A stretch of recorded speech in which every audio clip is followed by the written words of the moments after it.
6 a.m. Saturday morning.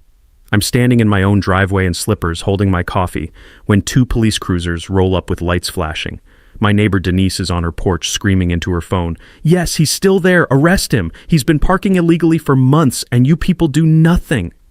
The cops look at me. I look at my truck, parked perfectly in my driveway, on my property that I own. One officer sighs like he's done this before. Here's what Denise doesn't know. For 3 months, she's been filing complaints about me to the Air Force Base where she works, calling me a rogue officer, demanding I get fired. She has no idea I'm the base commander, her boss's boss's boss. And this morning, she just made her last mistake. Drop a comment. Have you ever had a neighbor so crazy they called the cops on you for literally nothing? And where are you watching from? Let's see how global this nightmare neighbor problem really is. 14 days after you moved in, I found a note on my windshield printed on cream-colored cardstock with professional margins. Township Code 14C, all vehicles must park minimum 18 inches from property line. Your vehicle is in violation. Please remedy immediately. My truck was parked in my own driveway, on property I owned, that I'd paid $315,000 cash for. I crumpled the note and threw it in my trash can, which was exactly where it belonged. The next morning, a township zoning inspector knocked on my door. He looked like a man who'd lost a bet with the universe, measured my driveway with a tape measure, sighed deeply and said, "Sir, you're fine. This is your property. You could park a semi-truck here legally." Then he lowered his voice. "The woman next door, Denise Kelp, she's done this to 3 families on this street in 2 years. 2 of them moved. That's how I learned my neighbor wasn't just annoying. She was a problem with a pattern." Let me introduce myself properly. I am Colonel Marcus Treadwell, 47, United States Air Force, 23 years in uniform. 3 months ago, I became Installation Commander at Grayson Air Force Base, responsible for 15,000 military and civilian personnel. It's like being mayor of a small city that happens to have fighter jets and multi-million-dollar equipment.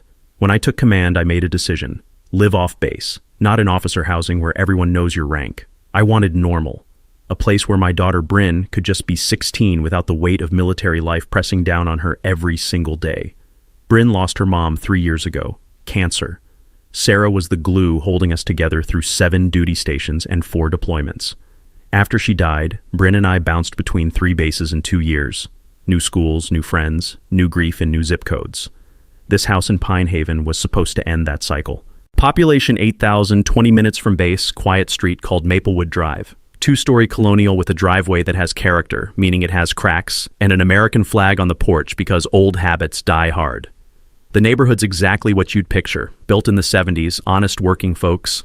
Saturday morning sounds of lawnmowers and sprinklers going tick, tick, tick in rhythmic meditation.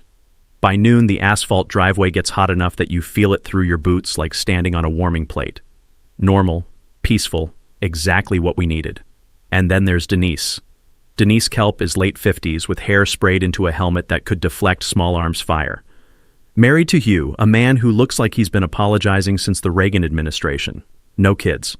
She works part-time at the base commissary as a cashier, which becomes hilariously relevant later, and drives a white Lexus SUV so spotless you could eat surgery off the hood. Wait, that came out wrong. You know what I mean. Denise has appointed herself neighborhood watch captain of Maplewood Drive despite the fact that there's no HOA, no neighborhood association, no elected board. Just Denise, a smartphone camera, and an ironclad belief that she's the last line of defense against suburban chaos. I met her on day 2 of moving in. I was unloading boxes from my F-150 when she appeared at the property line like she'd been summoned by a spell. "Welcome to Maplewood Drive," she said, eyes scanning my truck like a TSA agent who'd found something suspicious. "We maintain very high standards here." The way she emphasized standards suggested I'd just backed a carnival into her cul-de-sac. I smiled, shook her hand, made neighborly small talk. I've negotiated with foreign military officials in combat zones. Surely I could handle one suburban busybody. Narrator voice. He could not. That cardstock note on day 4 was just the opening salvo. The next morning's zoning inspector visit taught me something crucial. Denise didn't just complain. She weaponized bureaucracy, and she wasn't going to stop. Standing in my driveway that morning, watching the inspector drive away, I had a choice. Move again and let Bryn down, or stand my ground. I'd already moved her enough. This was our home now. Week 4, and Denise found a new hobby. My trash cans. Township rules say garbage bins must be off the curb by 7 p.m. on collection day. Fine. Reasonable. I usually rolled mine back by 6:30, sometimes 6:45 if work ran late. One Thursday, I got home at 6:53, grabbed my cans, wheeled them back, went inside to help Bryn with calculus. Next morning, certified mail arrived. Actual certified mail requiring my signature for garbage cans. Inside, a formal complaint with 3 attached photographs. My trash cans at the curb, each with digital timestamps, 7:02 p.m., 7:04 p.m., 7:06 p.m. Denise had stood outside with her phone documenting my bins at 2-minute intervals like a forensic investigator. The letter threatened a $50 fine for continued violations. I set a phone alarm after that, 6:30 p.m. every trash day. Never missed it. But here's the thing, that same week I noticed Denise's cans still at the curb at 9 p.m., 2 hours past deadline. So I did exactly what she did, took time-stamped photos, submitted them to the township with a polite note about equal standards. 2 weeks later, I got a form letter back. Thank you for your concern. We will investigate. No fine for Denise, no warning, nothing. The system responded to her because she'd trained them to. Years of calls meant they'd rather appease her than hear from her again. I was just new blood. Fine. I started keeping records, dates, times, screenshots. My inner military logistics officer activated. Then Denise escalated to my truck. I have this habit from base parking lots. I angle my truck slightly in the driveway, maybe 15 degrees. Better visibility pulling out. Easier exit angle. Nothing dramatic. One morning, another note. This time, a police report number. I called the station. The dispatcher sounded exhausted. Yes, sir. Complaint filed that your vehicle blocks sightlines and creates reckless endangerment. My truck is in my driveway. Complainant says it prevents her from safely exiting hers. I looked at Denise's driveway. 40 feet away. You could park a mobile home between us. Officer Ramirez showed up 20 minutes later with a partner. Young guy, clearly done with this call before it started. Mr. Treadwell, we got a complaint about Colonel, actually, but Marcus is fine. His eyebrows rose. Colonel, look, you're totally fine here. It's your property. But maybe park it straight, just to avoid more calls. I kept my tone even. Officers, I appreciate your time. But I'll park however I want on my own property. Ramirez nodded, something like respect crossing his face. Understood, sir. Have a good day. After they left, I did what I should have done week 1. I requested public records. $15, 10-day wait. When that PDF arrived, I sat at my kitchen table reading 63 pages of insanity. Denise had filed 47 complaints with township and county agencies in 18 months. Noise violations, parking violations, tree trimming violations, holiday decoration violations. She'd called police 19 times for things like suspicious vehicle, a plumber's van, and aggressive dog, a golden retriever. I'd learned something during JAG training years ago that came flooding back. Patterns of false reports aren't just annoying, they're prosecutable. Most states have harassment statutes specifically covering repeated false complaints to authorities. I'd seen it used once in a domestic case. Guy kept calling cops on his ex-wife's new boyfriend, claiming violations that didn't exist. He got slapped with misdemeanor harassment. I printed Denise's entire complaint history and filed my own report with the police department, documenting the pattern. 3 days later, Lieutenant Moss called. Colonel Treadwell, we're aware of Mrs. Kelp, very aware. Unfortunately, until she crosses a specific legal line, we're limited in what we can do. I understand, Lieutenant. I just wanted it on record. Smart. Very smart, sir. I hung up as Bryn walked into the kitchen. She'd been listening. Dad, why don't you just tell her you're the base commander? She works there. Maybe she'd stop. I thought about it. One conversation could end this. Denise, I'm your boss's boss's boss. Back off. But that felt like cheating. Like using air support on a ground skirmish you could win with tactics. I wanted to handle this the right way, as a citizen, not a colonel. Prove you could stand up to a bully through proper channels, not rank. Also, honestly, part of me was curious how far she'd go before reality caught up with her. The smell of Bryn's microwave popcorn filled the kitchen. Butter and salt, comfort food for homework nights. She'll make a mistake eventually, I told my daughter. They always do. Bryn crunched a kernel. Mom used to say that, about bullies. Your mom was usually right. Turned out, so was I. Week 6 brought Bryn's 16th birthday party. Nothing crazy. 8 friends, pizza, cake, music at reasonable volume. By 8:45 p.m., parents were picking up kids, and Bryn was hugging her friends goodbye with that smile I hadn't seen since before Sarah died. I cleaned up alone in the kitchen, feeling like maybe I'd gotten one thing right as a single dad. Next morning, I walked outside and stopped dead. An orange traffic cone sat at the end of my driveway, laminated note attached. By order of Neighborhood Safety Committee, driveway access restricted during street events. Cone must remain in place until further notice. There was no street event. There was no Neighborhood Safety Committee. Denise had manufactured both from thin air. I picked up the cone, plastic, hollow, surprisingly light, and carried it to my garage. Went inside to brew coffee. 10 minutes later, police cruisers, again. Officer Ramirez climbed out looking like a man who'd lost faith in humanity. Colonel, Mrs. Kelp called about tampering with safety equipment. That cone was blocking my driveway, my property. I know, sir. He glanced at his partner, Officer Hendricks, mid-50s, the kind of cop who'd seen everything twice. We're getting 2-3 calls a week from her. We have to respond by policy, but... Hendricks stepped close, pulled a business card from his pocket, scribbled on the back with a blue pen, handed it to me without a word. I looked down. 3 letters, CYA. Cover your ass, the universal law enforcement advice. Document everything, Hendricks said quietly. Photos, timestamps, witnesses. You're going to need it. After they left, I made a decision. File a formal harassment complaint. Not against the officers, they were just doing their jobs, but against Denise herself. Pattern of behavior, abuse of emergency services, all documented. I'd remembered something from years back at the Pentagon. A JAG officer presenting on nuisance litigation mentioned that some jurisdictions had policies for chronic complainers, people who abuse 911 or non-emergency lines with repeated false reports. You could flag them, require written complaints instead of calls, even levy fines. When I'd looked it up after the trash can photos, I'd found our county had exactly that statute, just rarely enforced. When Lieutenant Moss called me back, I asked him about it.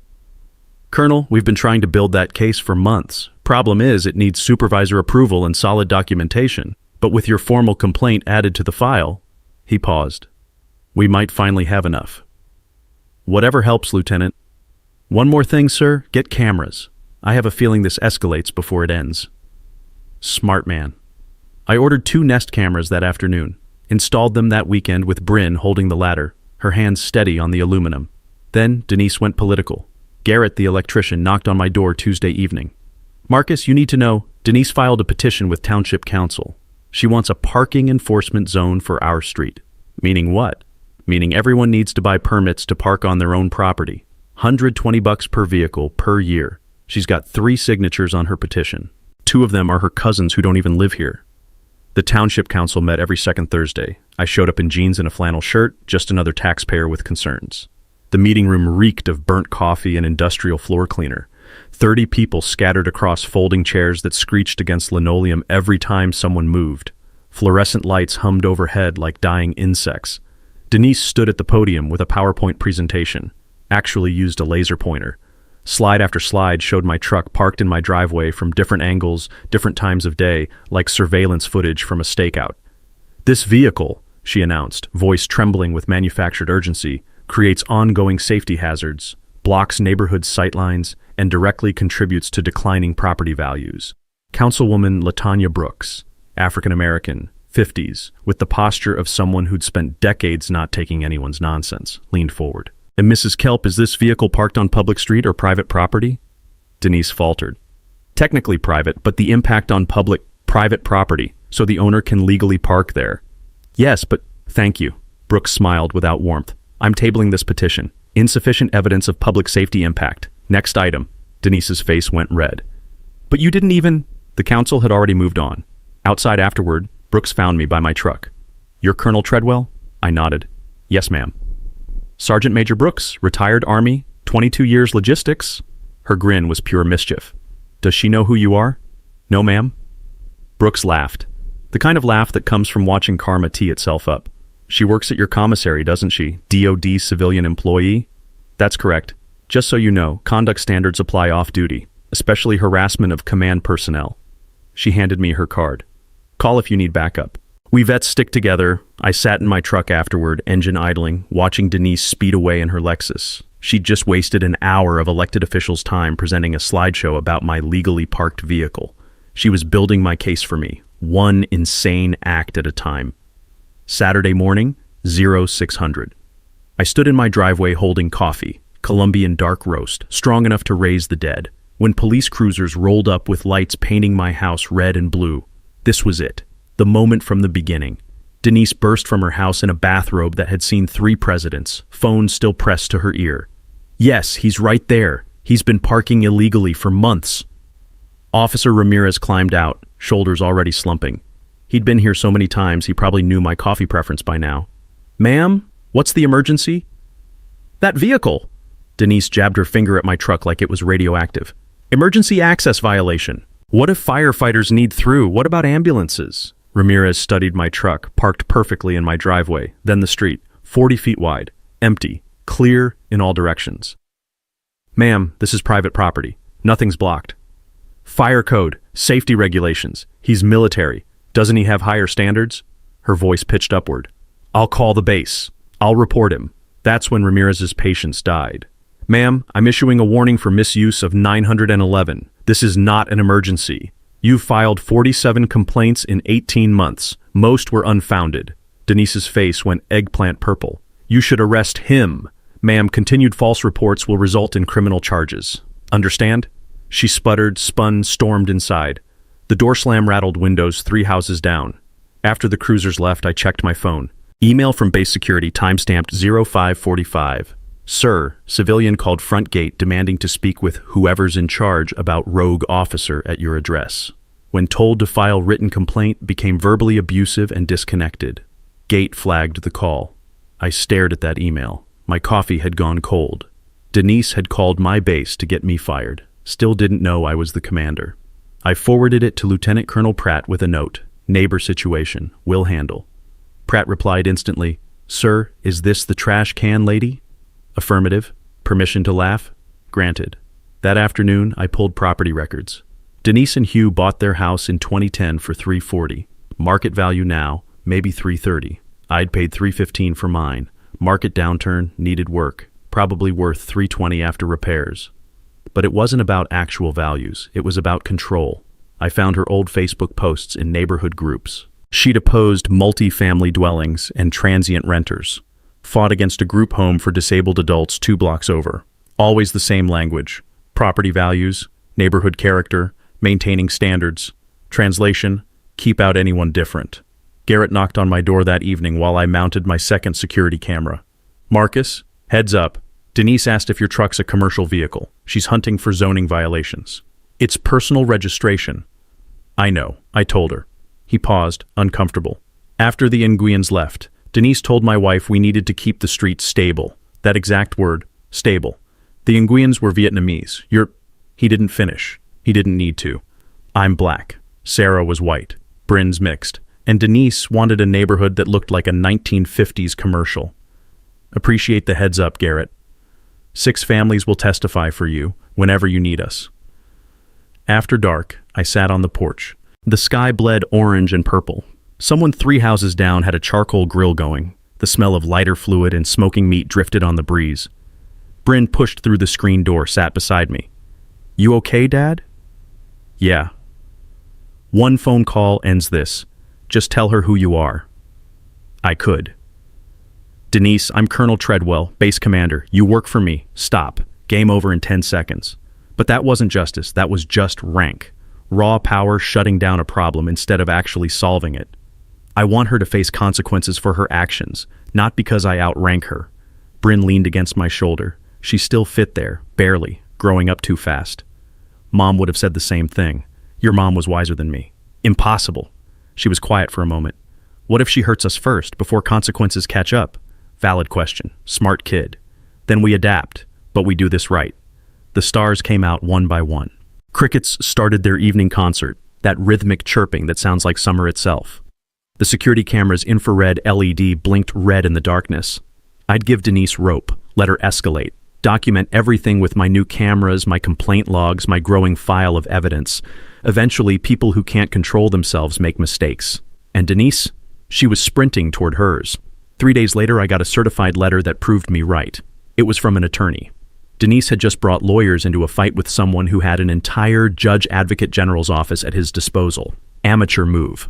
The certified letter arrived on a Tuesday. Thick envelope, law firm letterhead. The kind designed to scare people who don't know better. 3 pages of legal threats printed on paper stock so heavy it felt expensive just to hold.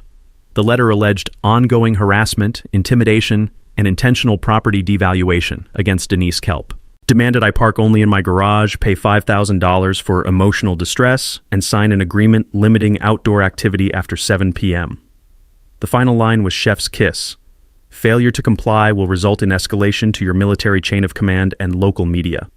I read it twice at my kitchen table, the morning sun streaming through the window, coffee steam curling into my face, and laughed out loud. Bryn glanced up from calculus homework. Dad? Denise hired a lawyer? Is that bad? Honey, she brought a lawyer to a fight with someone who has an entire Judge Advocate General's office on speed dial. I called Captain Diane Ortiz, base JAG. 34, Yale Law, chose military service over corporate 7 figures. Sir, personal or official? Personal. Neighbor situation, but it just got interesting. I scanned the letter, emailed it. 60 seconds later, she snorted into the phone.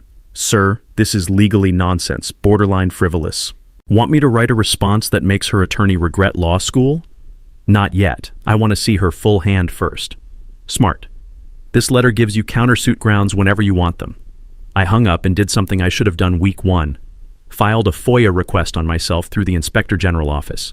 People don't realize how powerful FOIA is. Any citizen can request government documents for just the processing fee, usually $15 to $30. Military members requesting their own records, often free, always fast. I submitted mine Tuesday afternoon. Thursday morning, 43 pages landed in my inbox. I sat at my kitchen table reading, and my coffee went cold halfway through. Denise had filed 6 IG complaints about me in 3 months. The allegations were fever dreams, noise violations from late-night activity when I'm asleep by 2200, improper fraternization from Bryn's birthday party, misuse of government vehicle because my personal truck has a base parking decal, threatening behavior towards civilians for parking at an angle. Every complaint investigated, every single one dismissed as unfounded. But each investigation burned hours, interviews, statements, reports. Hundreds of man-hours wasted because Denise was mad about a truck. Then I pulled her employment file. As installation commander, I have access to civilian personnel records when there's cause. Denise Kelp, GS4, commissary cashier, hired 2019, multiple customer complaints, 2 written warnings for inappropriate comments to patrons. Most recent, she'd told a pregnant officer's wife she was abusing maternity benefits by buying formula. The customer, a Medal of Honor recipient's widow, filed formal complaint. Commissary manager's note, building termination case but HR process slow. I leaned back in my chair, the pieces assembling themselves like a rifle disassembly drill. Denise worked at my base, filed false federal complaints about me, harassed my personnel as customers, had absolutely zero idea I was her ultimate commanding officer. The power dynamic hadn't just shifted, it had inverted completely. But using rank still felt wrong. Too easy. Like calling an airstrike on a fist fight. I called Captain Ortiz back. Draft me 1 letter, not for now, for when the time's right. What kind? The kind that explains to someone exactly how badly they miscalculated reality. My favorite kind, sir. I also called Councilwoman Brooks. 6 IG complaints? She whistled. That's not harassment. That's abuse of federal process, potentially criminal. Should I refer her to DOD IG? Depends. Want fast resolution or lasting lesson? I want her to stop doing this to other people. Then let her escalate once more. People like Denise only learn from consequences, not warnings. That evening, Bryn asked, "Can we just move?" I pulled her close. The living room smelled like the lavender candle Sarah used to love. Bryn had started lighting it on hard days. We've moved 3 times since Mom died. I promised you this was home. Nobody runs us out of home. What if it gets worse first? Then it gets worse, but it won't stay worse. I didn't know how right I was. Denise's next move made everything else look like practice. I gave Denise a week to make her next move. Meanwhile, I built a team. Garrett came over Saturday morning. His kitchen table was covered in a folder he'd been keeping. The house smelled like sawdust and French roast. Started documenting after the Nguyen's left, he said, sliding papers across. Denise reported them 14 times in 6 months. Mr. Nguyen had a stroke. Family blamed the stress. Inside, statements from 3 families she'd run off the street. Photos of her photographing neighbors. Emails organizing concerned residents against various targets. 6 families will testify for you.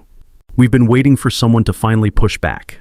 Next, Councilwoman Brooks at Murphy's Diner, over eggs and hash browns on a table sticky with syrup residue. Township attorney and I drafted this 2 years ago. She slid me a document. Chronic complainer ordinance. Anyone filing 10-plus unfounded complaints in 12 months gets fined. Restricted to written complaints only, requires attorney's signature. That legal? Ohio precedent. Wilkins v. City of Dayton, 2013. Courts ruled municipalities can regulate complaint system abuse. Her smile was pure satisfaction. We vote next meeting. Denise's timing is perfect. I remembered something from a housing law seminar years back. The instructor had mentioned these ordinances were spreading to combat weaponized complaints in HOA disputes. The key was proving pattern and bad faith, both of which Denise had handed me on a silver platter. Captain Ortiz met me at Base Legal, surrounded by case law printouts flagged with neon sticky notes. Sir, false IG complaints aren't just unethical. Title 18, Section 1001, false statements to federal agencies. 5 years federal prison, $250 fine. I'm not prosecuting her, Captain. I know, but she should know you could. She handed me a draft letter, 3 pages of legal precision. This explains every violation, cites the criminal statute, offers one chance to stop. It's educational. I read it. Devastating and airtight. Perfect. Hold it until I say go.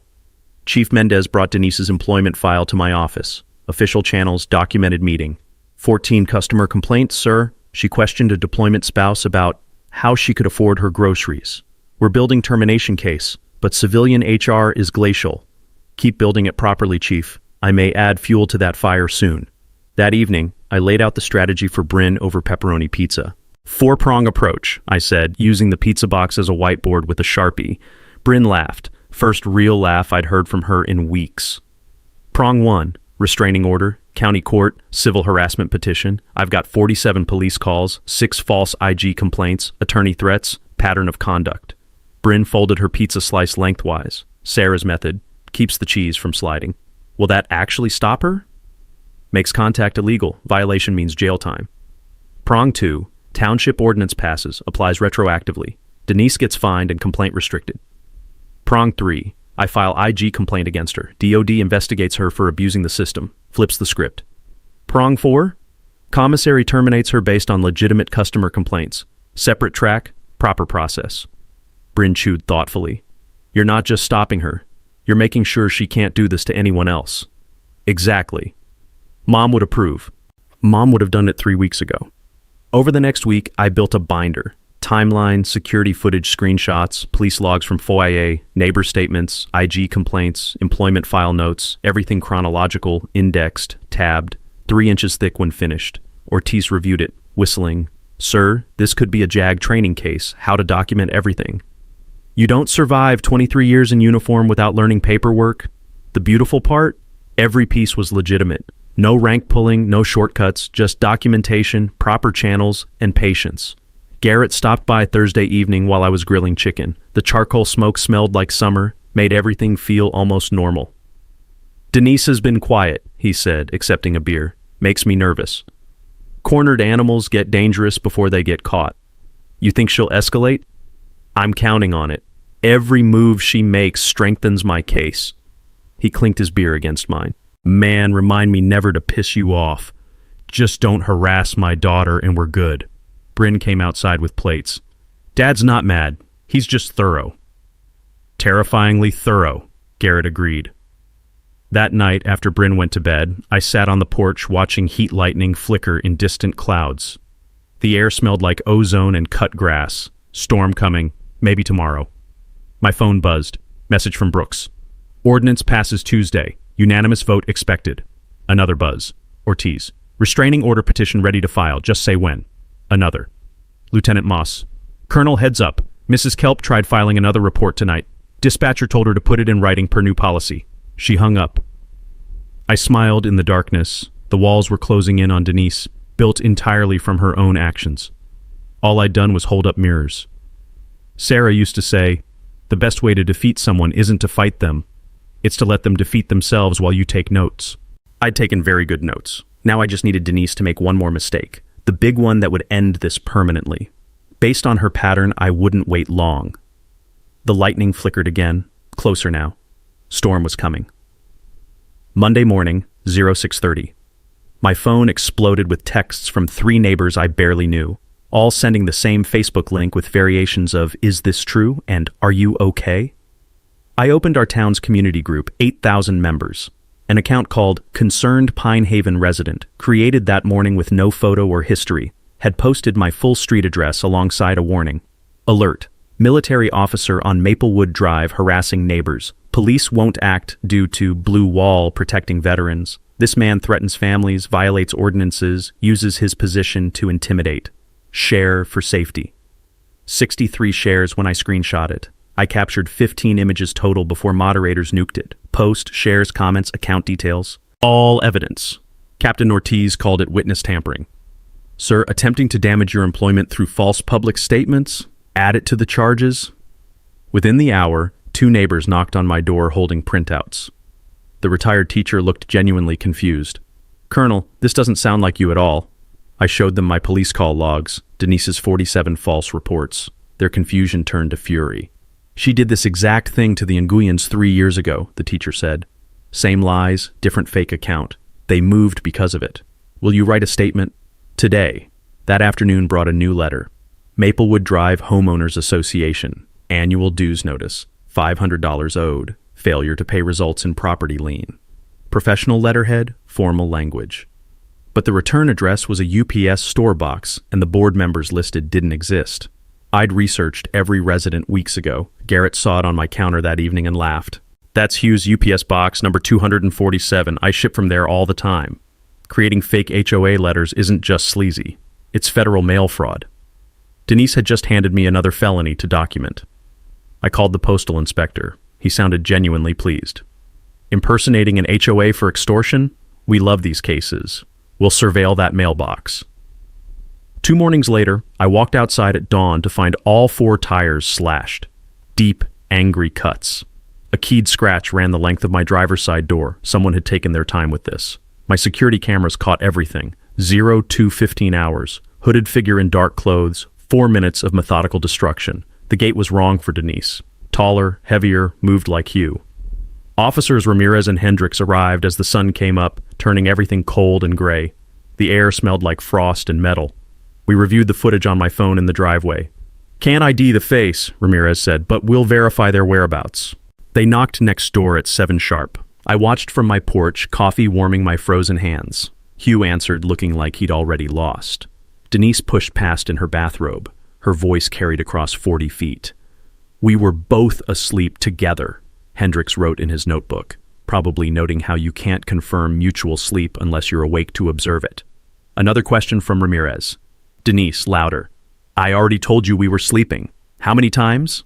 The officers returned. "Colonel, can't arrest on gait analysis alone. But their alibi statements contain significant contradictions, all documented." "Understood. Insurance will cover it. $800 deductible. New tires by noon. I could absorb it." Denise was absorbing felonies. Bryn came outside after the tow truck left. School was canceled for teacher workday, so she'd slept through everything. She stared at the chalk outline where I'd photographed the scratch. "Dad, this is scary." "I know, sweetheart. When does it stop?" 3 days. Restraining order hearing. She just added vandalism and mail fraud to the evidence pile. What if she does something worse? Real fear in her voice, the kind that made me question everything.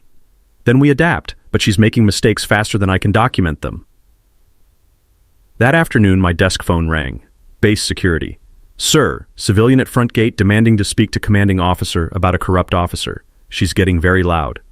"Who is it?" "Denise Kelp, sir. Your neighbor." I almost laughed. "Transfer her to Lieutenant Colonel Pratt at command post." "Sir?"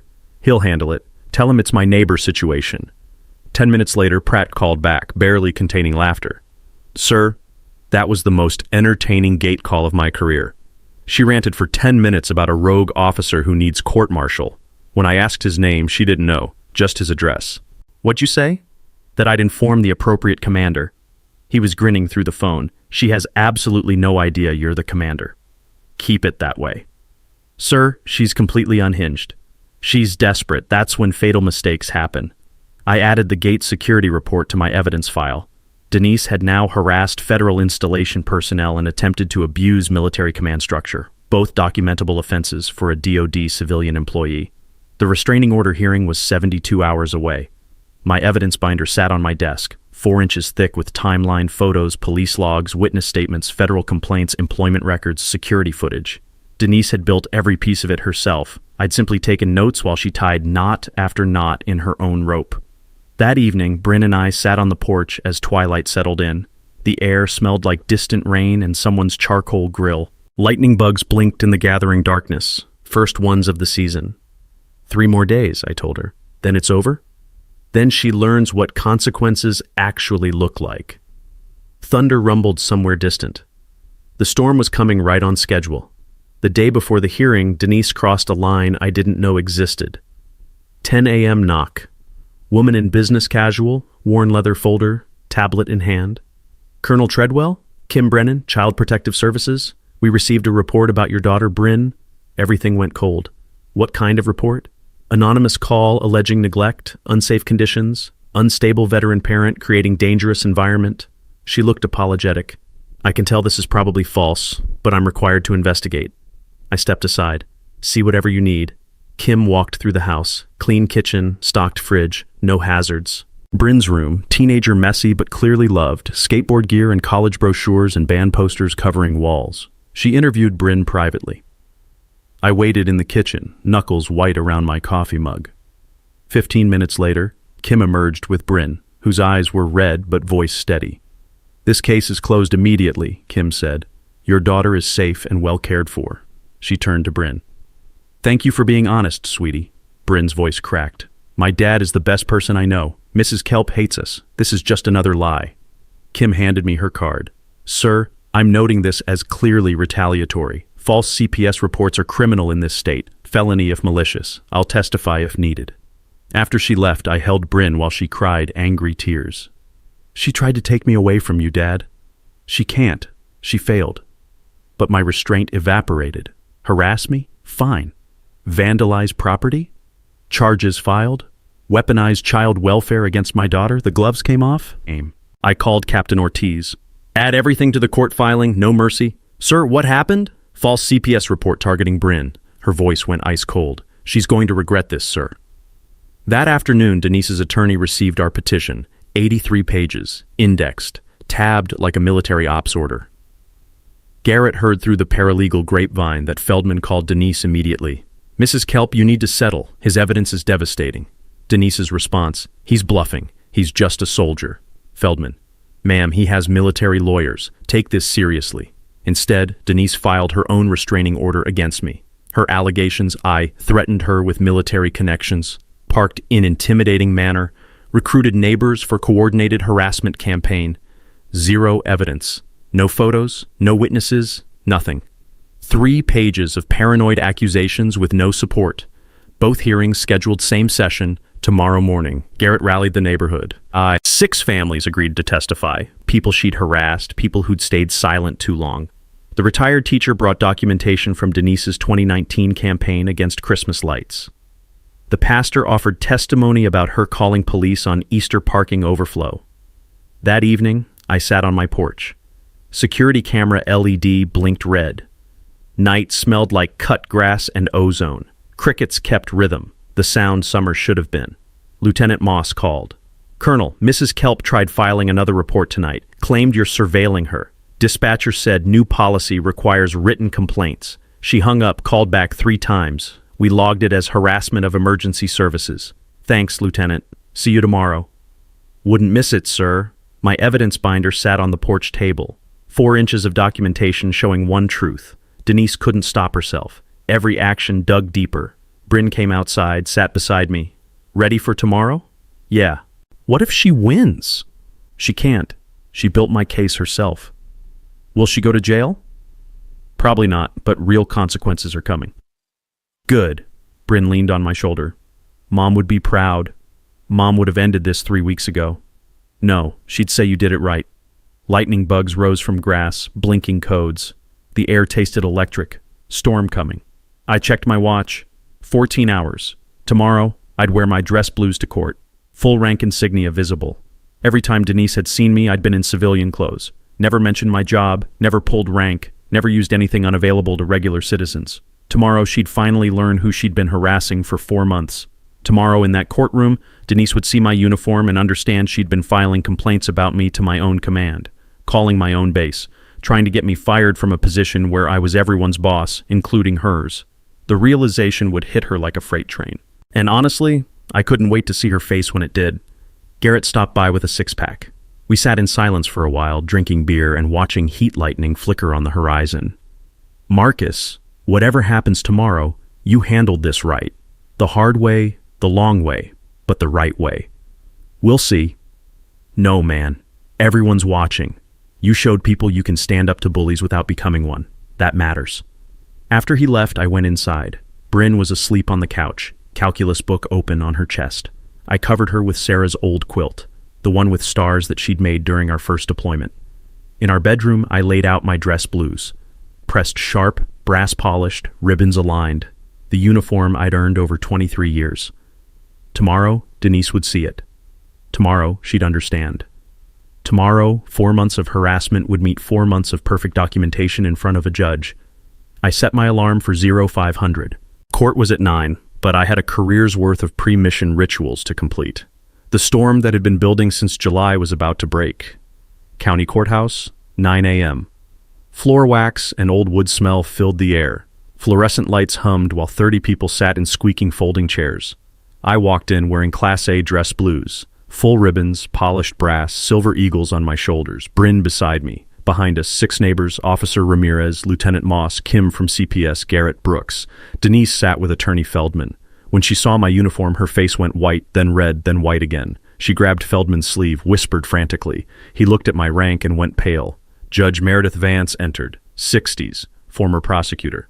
2 restraining orders against each other. We'll hear both. Mrs. Kelp's attorney first. Feldman stood. Your Honor, my client has endured months of harassment.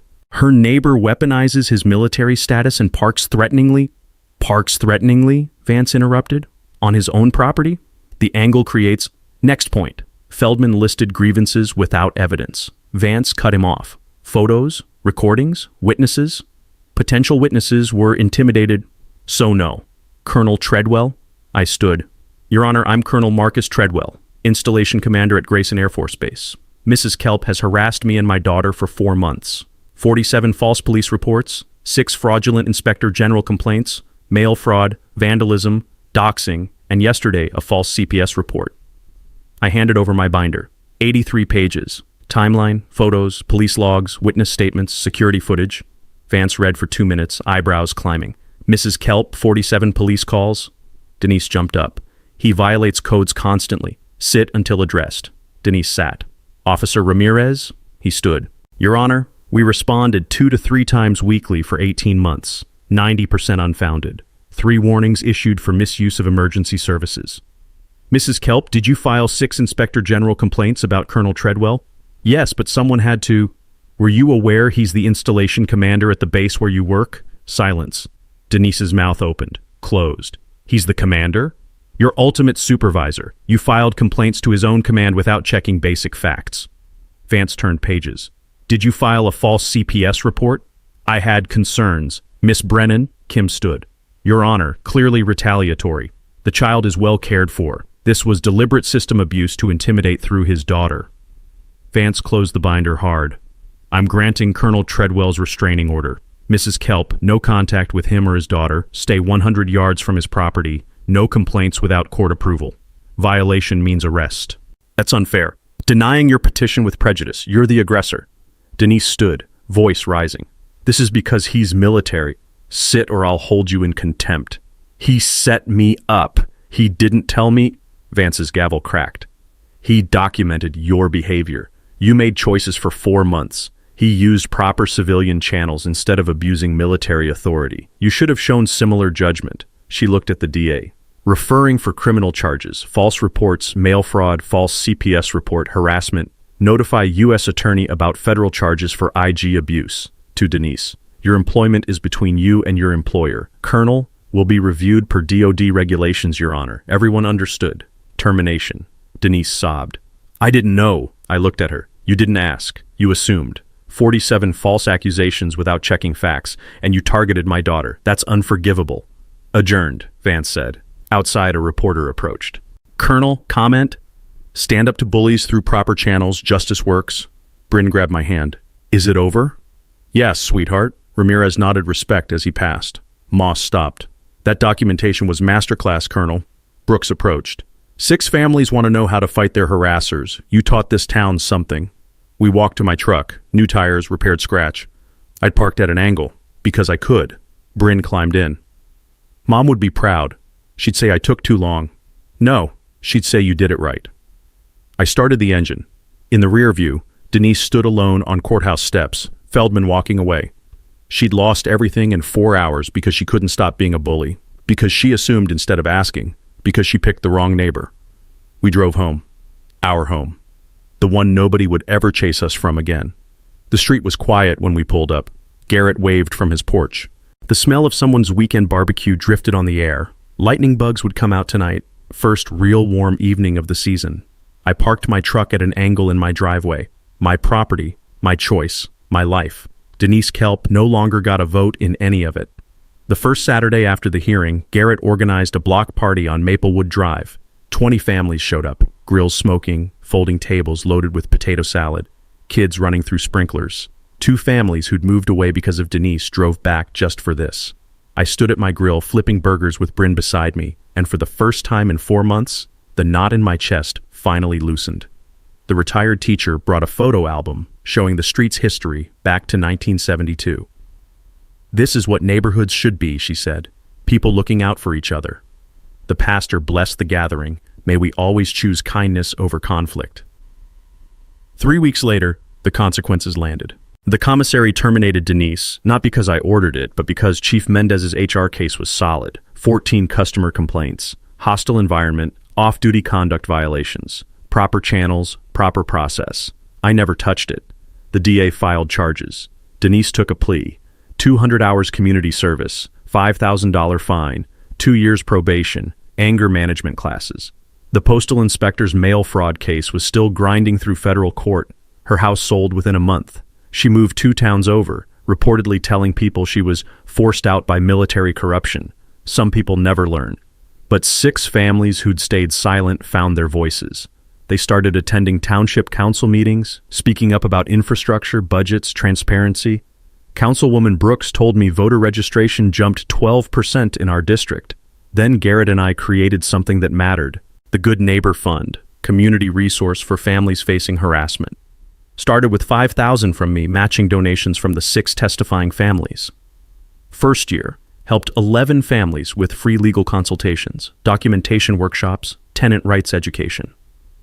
Officer Ramirez taught complaint procedures. Captain Ortiz covered military family resources. Brooks explained local ordinances, 40 people per session, attendance from neighboring towns. We prevented 3 wrongful evictions and exposed 1 fake HOA collecting illegal dues. One woman told me, "I was harassed by my landlord for 2 years. Your workshop gave me tools to fight back legally. I won." That's when I knew we'd built something bigger than my driveway. I established the Resilience Scholarship at the high school in Sarah's name, $2,000 annually to a student who overcame adversity with grace. First recipient, a kid whose family fought off a predatory HOA using techniques from our workshop. Bryn presented the award, and watching her stand at that podium, I saw Sarah in every gesture. 1 year after the hearing, Bryn and I planted a Japanese maple in our front yard. Peace and perseverance. Neighbors gathered to watch. Garrett helped dig. We placed a stone at the base, in memory of those who stood up, in hope for those who will. As I tamped soil around roots, Bryn asked, "Do you think Mrs. Kelp ever understood what she did wrong?" "Probably not, sweetheart. Some people can't see past their own anger. That's sad." "It is, but we can only control how we respond." The trees' leaves rustled. Evening air smelled like fresh earth and charcoal smoke. Lightning bugs started their dance, blinking in the twilight. My phone buzzed, base message. "Sir, contractor refusing to pay 6 workers, including retired sergeant major. Situation escalating. Need guidance." Bryn saw my expression. Someone else in trouble? Contractor trying to stiff a sergeant major's crew. She grinned, Sarah's grin, mischievous. "Are you about to ruin someone's day?" "Only if they deserve it," Garrett laughed. "You're a magnet for people who need attitude adjustments." Brooks raised her iced tea.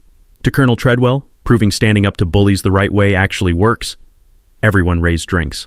I felt my face warm. To all of us, I corrected. Nobody fights alone. The sun set, painting sky orange and purple. I stood in my driveway, the driveway that started everything, and looked at what we'd built. Not just peace for my family, but a system helping others. Justice for one case, resources for dozens more. Bryn leaned against my shoulder. We did good, Dad. We did. Mom would say great. She'd probably be right. Streetlights came on, casting warm yellow pools. Someone played music at reasonable volume. Kids laughed in backyards, a dozen dinners cooking, smells mixing on the breeze. This was what I wanted when I bought this house, this moment, this peace, and nobody would ever take it away again. I looked at that contractor message again. Time to teach someone else about consequences. But first, I need to hear from you. Have you dealt with a nightmare neighbor or toxic HOA? Drop your story in the comments. Let's help others know they're not alone and they can fight back legally. And if you want to hear how that Sergeant Major and I handled a contractor who thought he could stiff military workers, involving a bulldozer and a very uncomfortable city council meeting, hit subscribe. Justice stories every week. Because the truth is, when you stand up the right way, document everything and refuse to back down, justice actually works. The underdog doesn't always have to lose. See you next time.